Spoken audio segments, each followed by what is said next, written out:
I'm really debating on whether or not I'm going to do a whole video, which would probably end up being a whole video series of my experience with some branch of the Illuminati in Northern California not too long ago.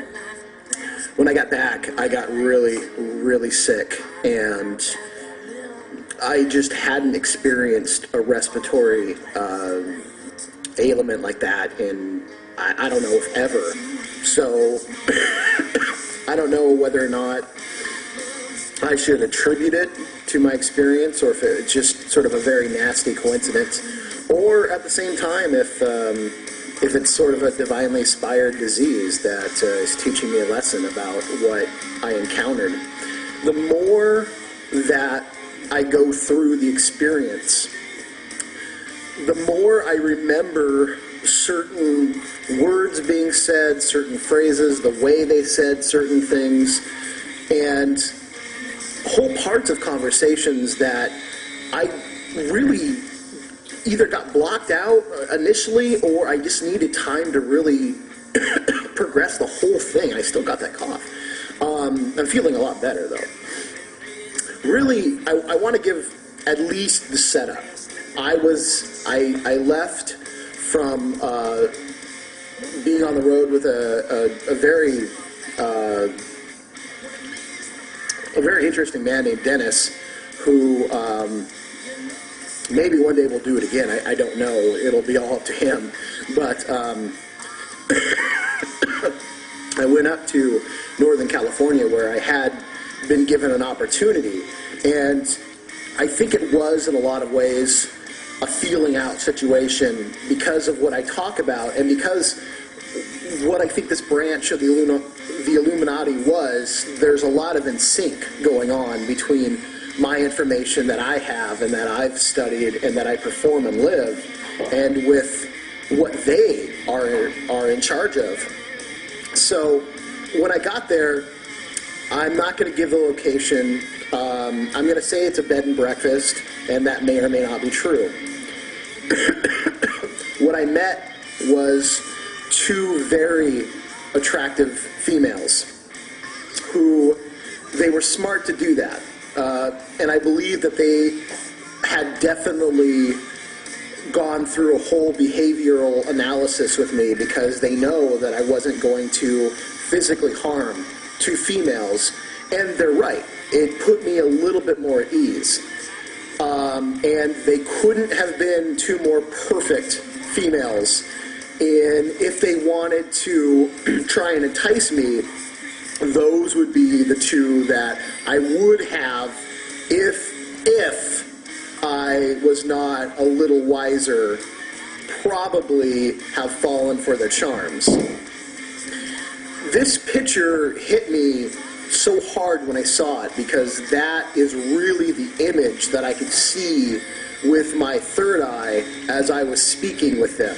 That these two girls, and I'm going to say that I don't think they were inherently altogether human. Now, does that mean that they aren't human? I don't know. They looked Icelandic, but that's the closest thing I could put them to, because I've seen Icelandic girls. I know that the Icelandic culture has been cut off from a lot of racial mixing, and so you have really, in a lot of ways, probably the purest Caucasian of what Caucasians really looked like at one time. But they looked even more like what I would think way, way long ago Caucasian people looked like. And I would not be surprised if there had been not some sort of genetic enhancements in their birth. They were very smart, and just their physicalities just seemed a little too put together.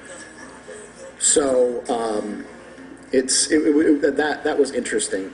One of them I knew was definitely very psychic. And she was the one that really, I think, tried to get inside my head the entire time and either move things around or get a better look. So I really felt like I was dealing with one who was very psychically powerful and one who was very intellectually manipulating.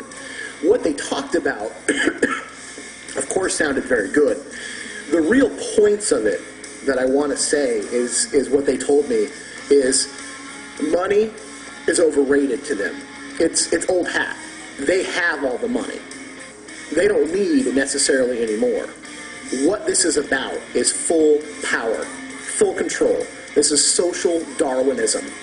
This is because essentially, and what they said bugged me, but they're right. We have through our own silence and consent, allowed ourselves to be chained to their system because they have made it convenient. They have got us addicted to what they want us addicted to. They have futurists that sit down and take the technology that we are actually, they really put it out there. They told me it's 60, 70 years behind. The newest technology we have, they've had for 60, 70 years. I believe them. And they can predict what that technology is going to become. And so they're right there willing and ready to get us hooked. And they know how to direct what we want through consumer behavioral analysis. And they can corner every market that they want to. The one thing they have not been able to corner is spirituality. And the other thing is the astral realm. And they talked about that at length. They're working on that. As crazy and as bizarre as it sounds, they talked about technology that is fully aware of the astral realm and continually puts human-like thoughts and imprints them in the astral realm to continually build an empire that suits them well. My advice to you right now is it doesn't matter what the odds are. It doesn't matter. Fight back. You had better begin to fight. And that means every day being consciously aware that you are no longer bound by a Faustian pact. Consciously every day aware that you are living inside a matrix that they own. Okay? The movie The Matrix is really fucking dead on. You are inside their matrix. You are inside their false reality program. You are inside a program that they have projected forward. And in some cases, I'm going to get even crazier right now because of what they told me. In some cases, they have the ability to peer into a real physical future. As crazy as that sounds, time travel may not exactly be out of their control or without the realm of possibility right now. It sounds strange, I know, and it gives you another... All this, I hope it does, is lights a hot, hot fire under your ass. Because now they can go and see the outcomes of multiple options and multiple choices. And they can come back and say, this is where we need to put all our power into. This is what we need to drive forward. And because what they do now is sort of like a shotgun effect. They have tons and tons of independent, probably not always aware of each other think tanks that think and come up with multiple options. And they just scatter them out there. And if they have 1,000, maybe only 10 work. But they keep those 10. And they push those 10 forward. They go back to the drawing board, create more ideas, come back, scatter them out there. Maybe only 10 more work. But that's 20 more than they had before. But with this, they can go and say, these are the 4 that worked. Let's put our combined efforts behind those 4 and drive it forward. They have us captured in a whole realm of moral ineptitude. We have people right now, whole scores of people who would riot over a fucking football game, who would riot over a basketball game, who would care more about LeBron James or Lindsay Lohan or some other dipshit corporate-owned fucktard who's put in front of you day after day, and so you think that you're somehow connected to those people. They don't give one flying fuck about you. You could die in front of them, and they may go, oh, well, that's too bad. They don't care, but if they died, thousands would show up to their funeral. And right now, you have horrible bills passing. One that they could shut down basically any website they want, and one that says you can't grow your own food, and it sails past the House, and we get maybe a couple thousand calls of people concerned, which is good.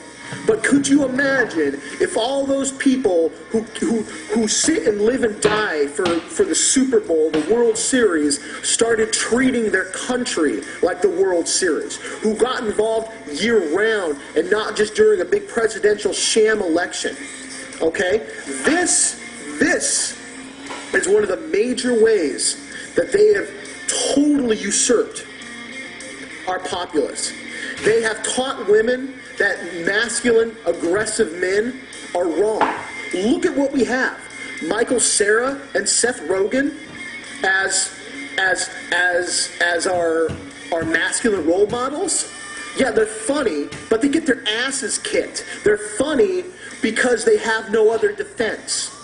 What happened to Clint Eastwood? What happened to John Wayne? And they told me their biggest enemies were Clint Eastwood, John Wayne, Rambo, all those guys, those characters that they used to hook you into Hollywood and then have slowly weaned off the testosterone and plunged you into a world of pretty ponies and estrogen. Because what does that do? It makes you soft. Women, as much as I love them, as much as they are storehouses of power and energy, their first intent is to find the masculine, authoritative individuals and submit to them, because that will guarantee the life of their children. This is social humanism from the very beginning. Okay? So, like Hitler said, first you get the women, you know you'll get the children, and eventually the men will come around. So what do we have? We have all these Lifetime shows about how guns are bad and how defending yourself and standing up and being aggressive and masculine gets you in trouble. So all the women are like, oh no, I don't want my son to grow up to be tough. I'm going to lob his balls off right now. And then all of a sudden the fathers are like, don't you dare raise my son like a girl. And because she's like, well, I'll leave you if you don't let me raise the children. He loves her and doesn't want her to leave, and so finally he submits. They told me this directly.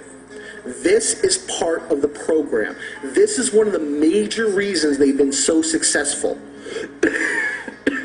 Because humanity works on a male and female polarity energy. They knew way back when, if they could throw it out of balance and create a full-on patriarchal type religion, that things would spiral out of control, and it did. Now they're going to kick it to the opposite direction. They're going to create a full-on